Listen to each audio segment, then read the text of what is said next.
건설 재료화학 총론에 들어가도록 하겠습니다. 자, 화면을 보시면서 책을 펴주시기 바랍니다. 우리 교재는 구미성안에서 나온 토목 재료화학 책이 되겠습니다.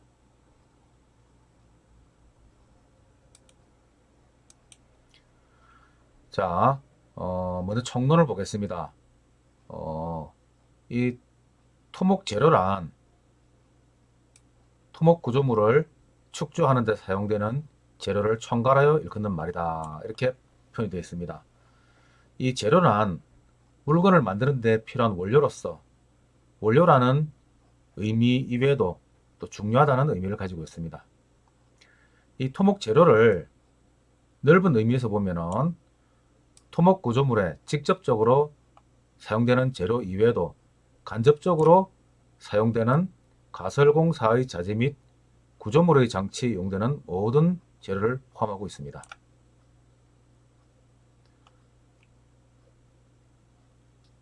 근래 와서 토목 구조물의 종류, 용도 및 공법이 매우 복잡해지고 다양화됨에 따라 이들 조건을 만족시키는 구조물을 축조하기 위한 재료도 다종다양해졌으며 토목 구조물의 건설이 증대되고 규모도 대형화되어 많은 종류의 토목 재료를 대량으로 사용하게 되었습니다.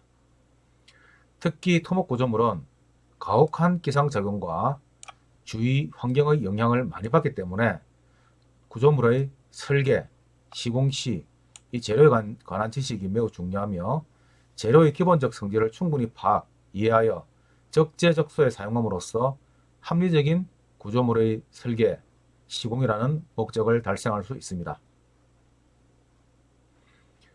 한편 최근에는 기존의 재료를 토목 구조물에 합리적으로 사용하는 것뿐 아니라 사용에 적절한 재료의 개발이 요구되고 있습니다. 이러한 목적을 달성하기 위해서는 토목 재료학의 기초적 연구의 중요성을 재확인하는 것이 필요합니다. 이 책에서는 토목 구조물을 대상으로 하는 재료 전반에 관하여 기술을 하고자 합니다. 자, 토목 재료의 분류를 보겠습니다. 자, 토목 재료의 분류는 용도에 의한 분류, 그 다음에 생산에 의한 분류, 화학 조성에 의한 분류, 이렇게 나누어집니다.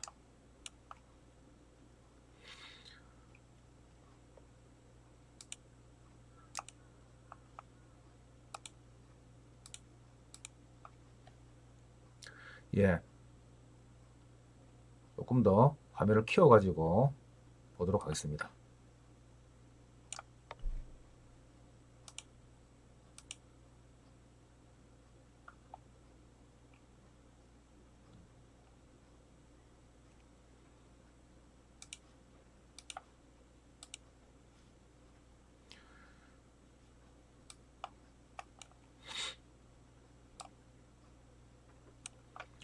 자, 여기 보시면은 토목 재료는 용도에 의한 분류와 생산에 의한 분류, 화학 조성에 의한 분류, 이렇게 세 가지로 나눠지며,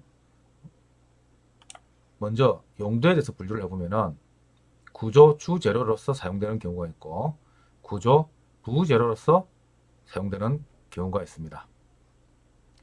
따라서 구조의 주재료로 사용이 되면은 강도와 내구성이 필요로 하기 때문에 상당히 중요한 구조물의 주체가 되는 것으로서 석재, 콘크리트, 시멘트 2차 제품, 금속 재료, 역청 재료 등이 있습니다.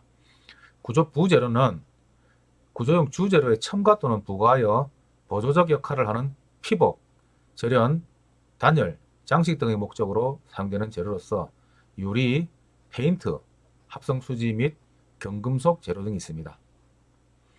생산에 따라 분류를 해보면 천연 재료와 인공 재료로 나눌 수 있습니다. 천연 재료는 목재, 석재, 골재, 점토 등이 천연 재료이며 천연에서 바로 채취할 수 있는 재료를 말합니다.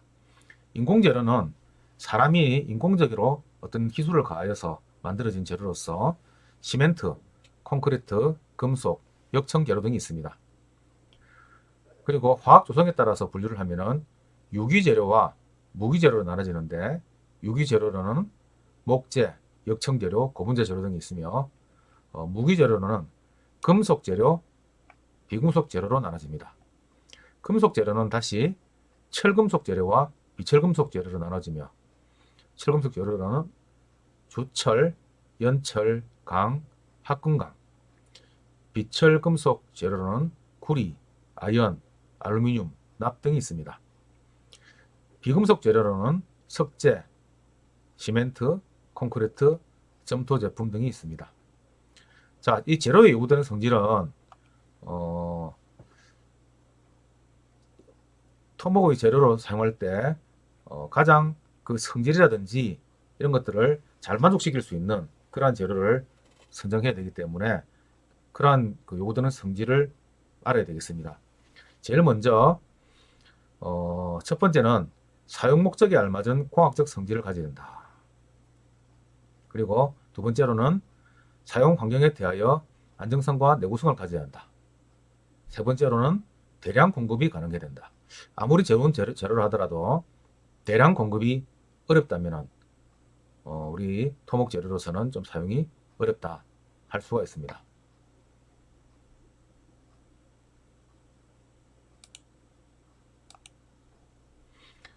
그 다음에 또 한 가지는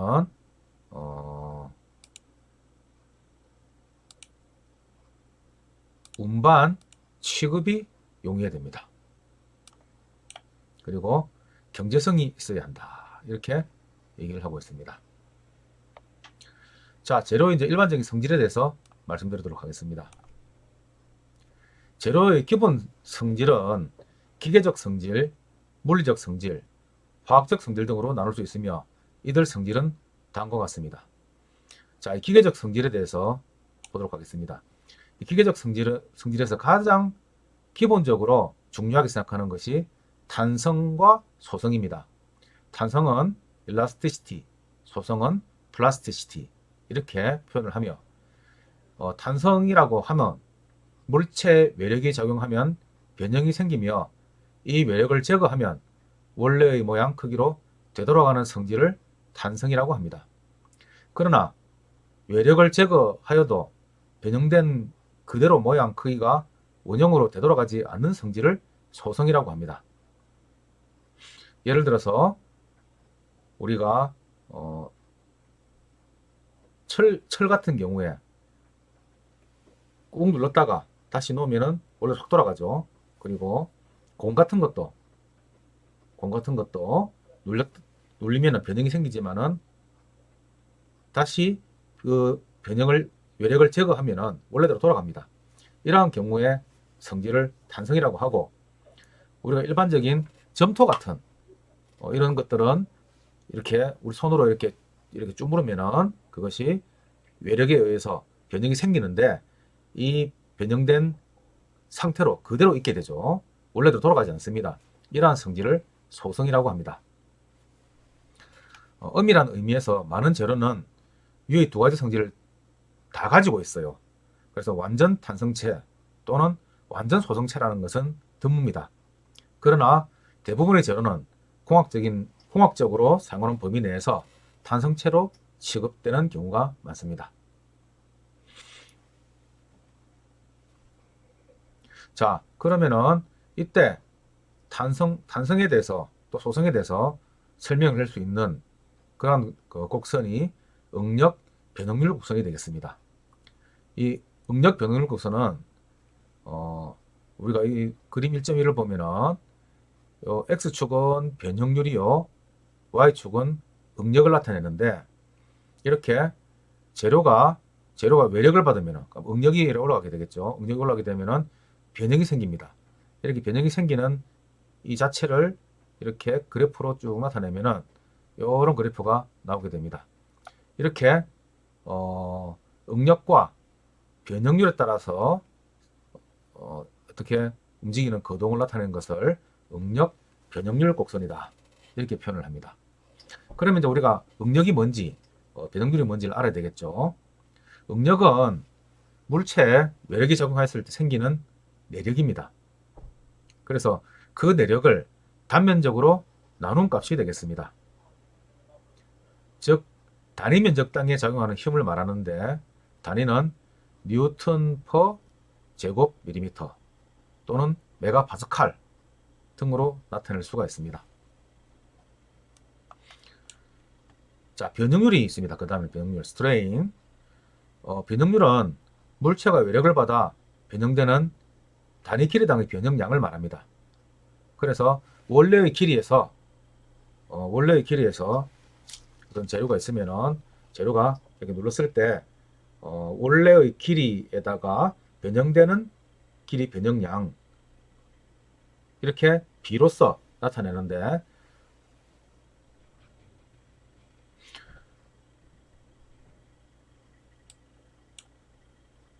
그래서 원래의 길이분의 변형된 길이 곱하기 100 이러면은 퍼센테이지로 나타나게 되겠죠. 그래서 이거를 변형률이라고 합니다. 자, 지금 보시면은 그림 1.1에서 연강제의 응력 변형률 곡선을 나타내고 있는데 지금 이 그래프에 보면은 처음에는 요 원점에서는 응력도 변형률도 발생하지 않는 점이 되겠죠. 점점 응력이 증가하면은 변형률도 이렇게 증가하게 됩니다. 자, 이렇게 직선적으로 비례하여 계속 이렇게 같이 증가하는 이까지의 한도를 비례한도라고 합니다. 그래서 이 점을 P라고 하죠. 비례한도. 그래서 이 비례한도 점까지는 응력과 변형률 자체가 똑같이 이렇게 비례하여 증가하게 됩니다. 자, 그러다가 계속 또 변이가 발생이 되는데 이 점에 오면은 이 점을 탄성한도라고 하는데 탄성한도라는 것은 외력을 제거해도 영구 변형을 남기지 않고 원래 상태로 되돌아가는 응력의 최대 한도를 말하는 것입니다. 따라서 이 탄성한도까지는 이렇게 응력과 변형률이 증가하다가 다시 외력을 제거하면은 원래대로 원점으로 이렇게 돌아가는 한도가 되겠습니다. 이렇게 외력을 제거해도 원점으로 돌아가는 이 한도를 탄성한도라고 합니다. 자, 여기서 더 외력이 증가하게 되면은 응력이 증가하고 변형률도 증가하는데 어느 정도의 재료가 항복이 되면 이렇게 꺾이게 됩니다. 따라서 이렇게 한번 꺾이는 이 점, 이거를 Y1이라고 하면서 옐딩 포인트가 되겠습니다. 이 Y1점을 항복점이라고 하며 외력은 증가하지 않은데 변형이 급격히 상승하였을 때를 가리키며 이 Y1점은 상항복점, Y2는 하항복점이 되겠습니다. 자, 이렇게 연강제는 항복을 겪으면서 다시 또 저항을 하게 됩니다. 그래서 변형률과 함께 다시 응력이 조금씩 다시 증가하는 추세를 보이게 되는데 여기서 어느 정도의 한계가 오면은 더 이상 응력의 증가가 없이 응력이 증가하지 않는 이러한 점이 생기게 됩니다. 이때를 극한 강도라고 하며 ultimate strength라고 하죠. U라고 표시를 합니다. 그리고 더 변형이 증가하면서 어느 순간에는 재료가 파괴가 되겠습니다. 이 점을 브레이킹 포인트, 파괴점이라고 할 수가 있습니다. 따라서 연강제는 이렇게 처음에 비례 한도를 따라서 똑같은 비례로 증가하다가 다시 또 탄성 한도까지 가서 그 다음에 더 외력이 증가하면은 이렇게 상항복점과 하항복점을 지나며 그리고 변형이 계속 증가하면서 극한 강도를 나타내다가 더 변형이 증가하면은 이렇게 파괴가 되는 이러한 점을 이러한 사이클을 가지게 됩니다. 그러나 동이라든지 알루미늄과 같은 재료는 재료에 따라서 항복점이 명확하지 않은 경우가 있습니다. 이러한 때에는 어, 응력과 변응률 곡선이 원점에 시작해서 이렇게 쭉 비례와 탄성간도로 가다가 계속 이렇게 증가하는, 변형이 증가하는 이러한 형태를 가지게 됩니다. 이럴 때는 항복점을 명확하게 알 수가 없죠. 그래서 이럴 때는 변형률이 0.2%, 변형률이 0.2%라고 한다면 여기서 퍼센트니까 100으로 나눠주면은 0.002가 되겠죠. 0.002가 되는 점에서 이렇게 이 비례하는 요 탄성과 똑같이 이렇게 평행선을 그어가지고 만나는 점, 이 점을 항복점으로 간주를 합니다. 이때는 영구 변형률 2%, 0.2%를 가지는 점을 항복점으로 취하기 때문에 이것을 0.2% 내력이다 또는 옵셋 포인트다 이렇게 표현을 하게 됩니다. 자, 그렇게 되면 이제 그 다음에는 우리가 탄성계수에 대해서 얘기를 좀 해봐야 되겠습니다. 탄성계수에 대해 설명하기 위해서 파워포인트를 보면서 설명을 하도록 하겠습니다.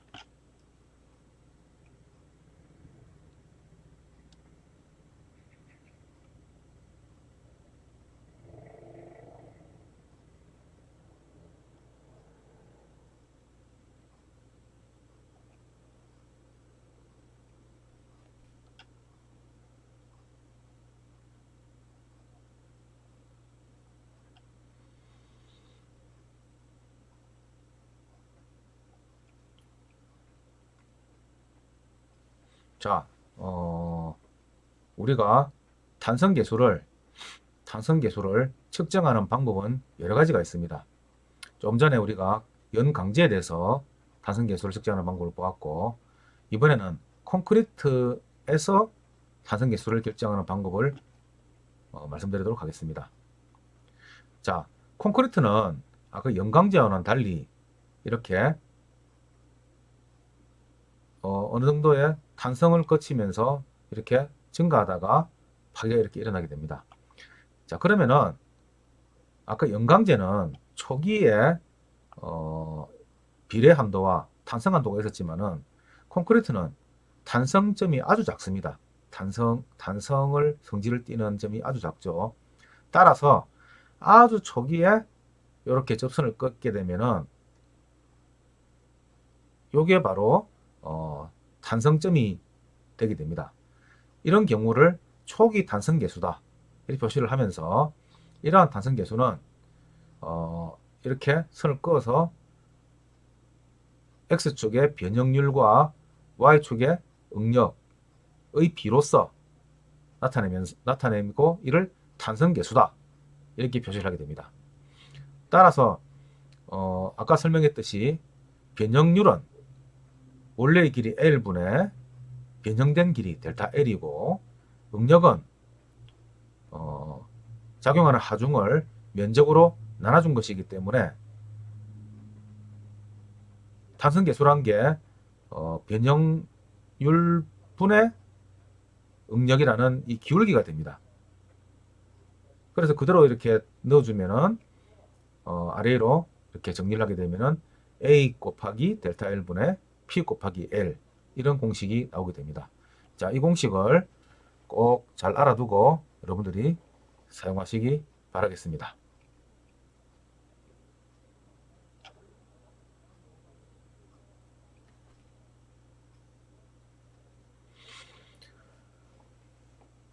자, 그래서 이제 우리가 이렇게 어,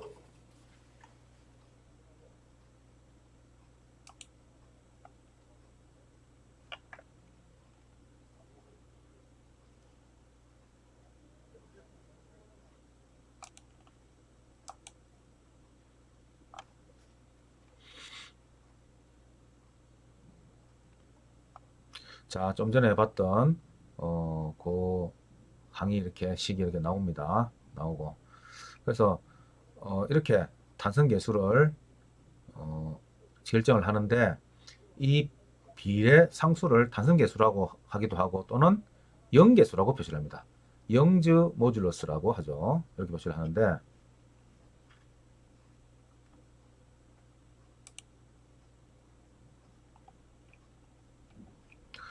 자, 그런데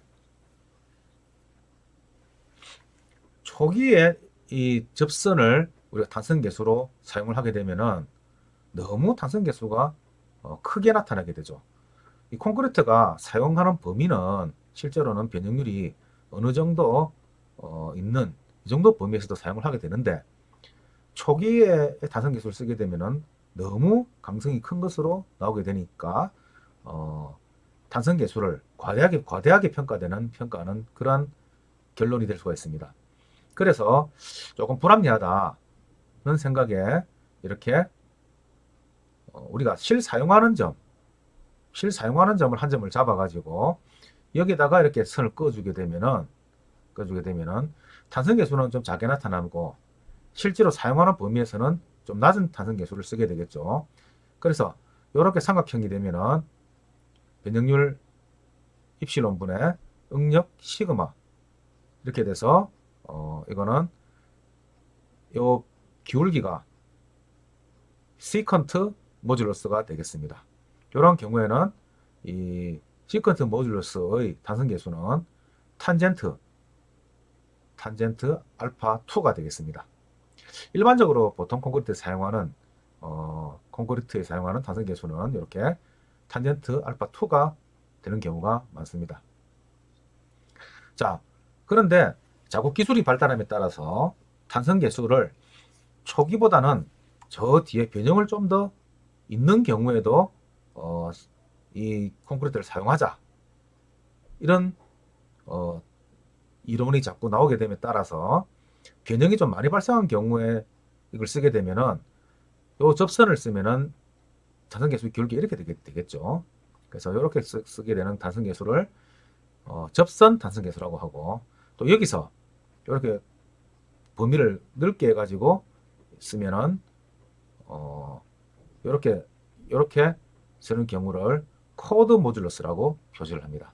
그래서 한 재료가 탄성계수가 항상 똑같은 게 아니고 사용하는 변형률의 범위에 따라서 탄성계수를 다르게 적용하는 것이 옳다. 그래서 이렇게 여러 가지 많은 탄성계수가 있다는 것을 여러분들에게 알려드리고자 합니다.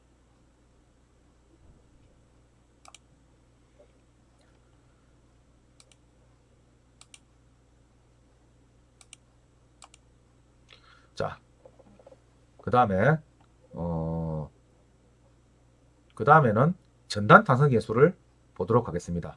전단 탄성계수는 재료가 전단력을 받았을 때 전단이 발생했을 때의 그때의 전단 응력과 전단 변형률과로 표시를 하는데 이거는 어떤 경우냐면은 자, 지금 이제 우리가 재료의 한 요소를 가지고 설명을 해 보겠습니다.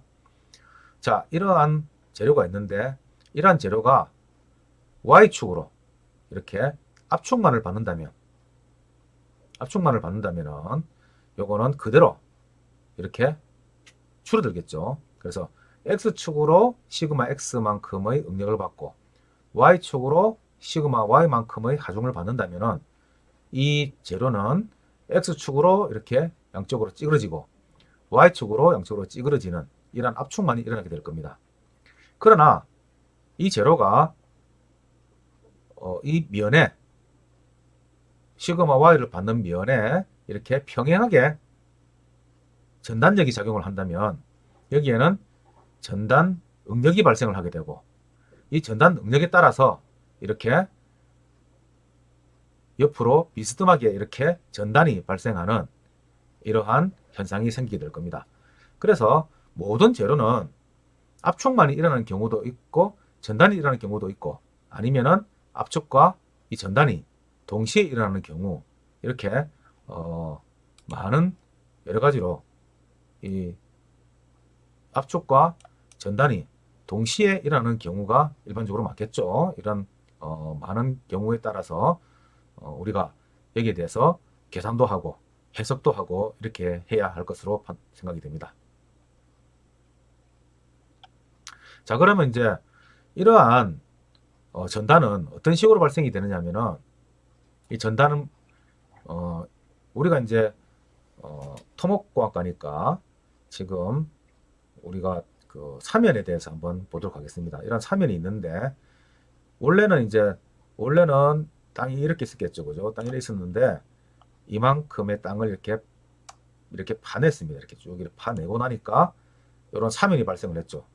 자, 이렇게 파내니까 흙은 가만히 있으려고 하지 않고 자중에 의해 가지고 이렇게 미끄러지려고 하는 현상이 발생이 됩니다.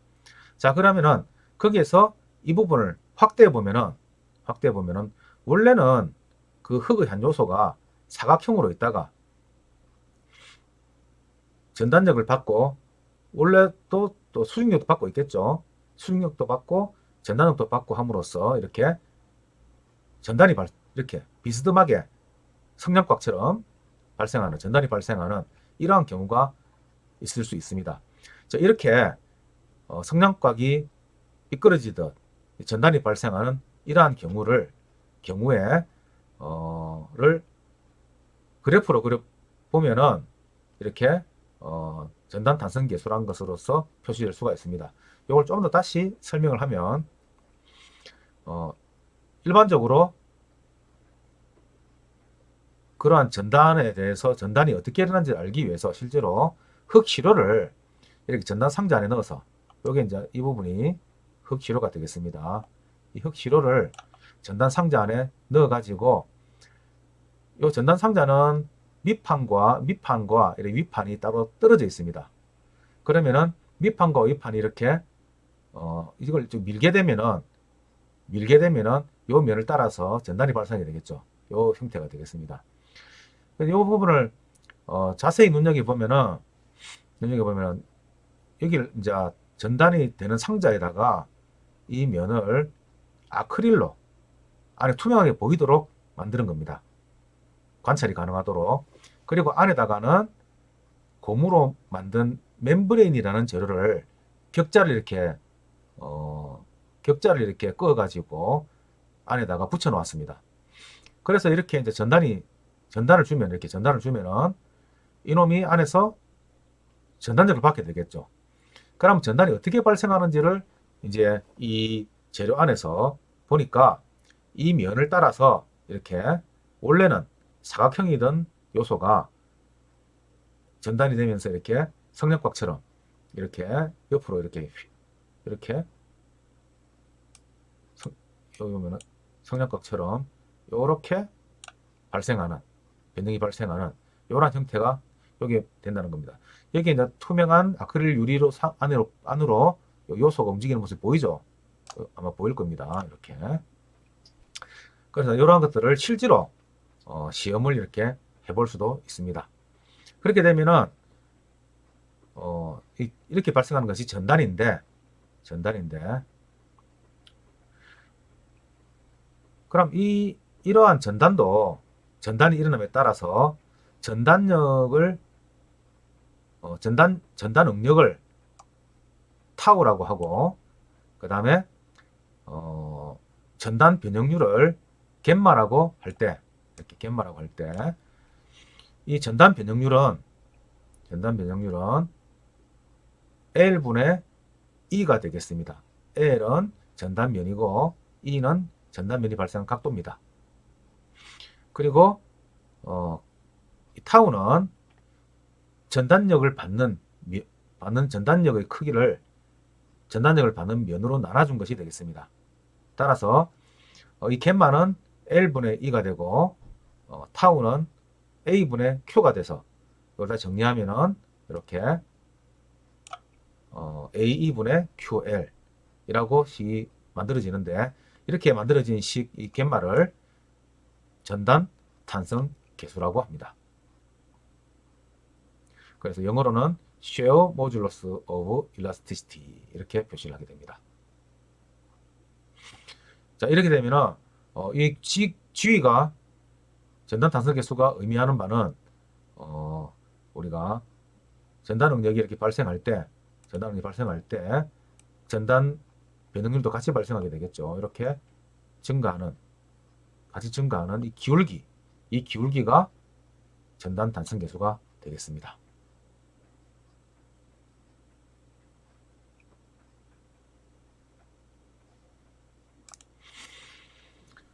자, 다시 한번 정리를 하겠습니다. 재료가 전단력 Q를 받는다면 거기에서 발생되는 전단 응력과 또 전단 변응률 감마는 비례하며 이때의 비례상수를 전단 단성 계수라고 하고 G로 표시를 하게 됩니다. 그래서 그 전단 단성 계수의 공식은 1.2식과 같이 A2분의 QL이 되겠습니다. 자, 그 다음에 이번에는 최적 단성 계수에 대한 설명을 해드리겠습니다. 자, 최적 단성 계수는 최적 V가 최적이 되겠죠. V가 최적이고 최적의 변형 양을 델타 V라고 합니다. 그래서 V분의 델타 V가 최적 변형률이 되겠습니다. 원래의 최적이 V고 그 다음에 변형된 만큼의 최적을 V0라고 한다면 델타 V라고 한다면 최적 변형률은 V분의 델타 V가 되고 그렇게 최적 변형률이 일어날 때 작용하는 하중이 P가 되겠습니다. 그래서 이 P로 최적 변형률을 나눠주면 이것이 최적 탄성 계수가 되겠습니다. 다시 정리를 하겠습니다. 자, 탄성체의 크기가 같고 서로 직각되는 방향으로 외력이 작용하면 그 최적의 변화가 일어난다. 그 외력을 P라고 하고 원래의 최적을 V, 최적 변화를 델타 V라고 한다면 최적 탄성 계수는 K는 V분의 델타 V 분의 P 따라서 델타 V분의 P V가 되겠습니다. 이를 모듈러스 오브 엘라스티시티 오브 볼륨 또는 벌크 모듈러스라고 부릅니다. 여기까지가 최적 단성 계수에 대한 설명이었습니다.